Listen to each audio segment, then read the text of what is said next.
गुडघे प्रत्यारोपण शस्त्रक्रिया आपण कधी करावी या संदर्भात खूप लोकांच्या मनात प्रश्न असतात.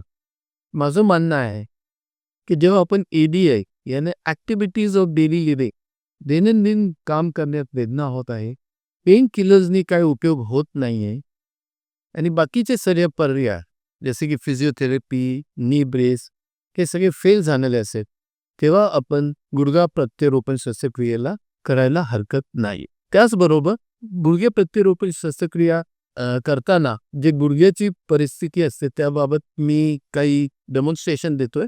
हा जो आहे हा आपला नॉर्मल सांधा आहे, ज्याच्यात सगळं काही व्यवस्थित आहे. हे जे कार्टिलेज आहे हे नॉर्मल आहे.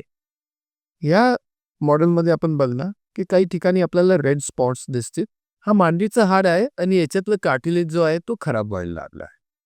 त्याचबरोबर इथं जे पायातलं हाड आहे तिथं पण कार्टिलेज खराब आलंय. हे माइल्ड टू मॉडरेट प्रकारचं आर्थरायटिस आहे.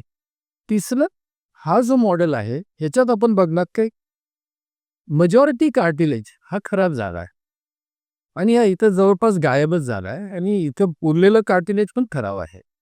सिमिलर परिस्थिती खालच्या कार्टिलेजवर पण आहे.